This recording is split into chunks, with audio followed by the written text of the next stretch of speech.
çağırında şeyle ovadan güzel yerler var. Aylanları. O güzel yerlerde yaz etmeli.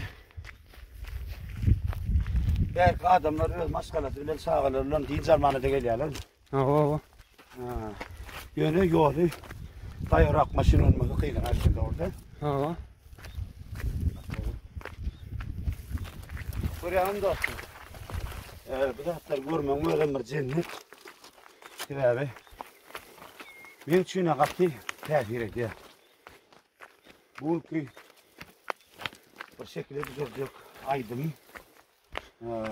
Şu aydımın öğü, eserin öğü. Şular ya dağları, cülgüleri. O talebe diye isteye eser. Bunu doğruya bir seferin eserlerine seçmelerde de artık olmamı mümkün.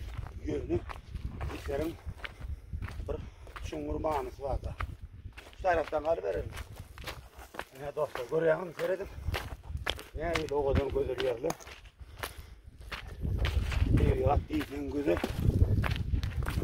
Yani gelirken adın ne dostum da? Ağabey.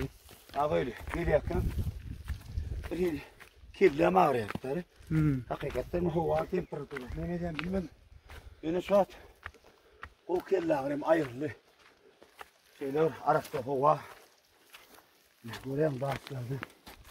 Biraz verdim yeter. Ben de İslam kalır var. Biliyor musun? Bak o kadar yerde.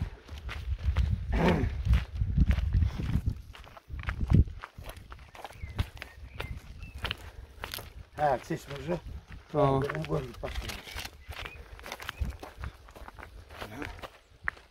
Verdim geçer.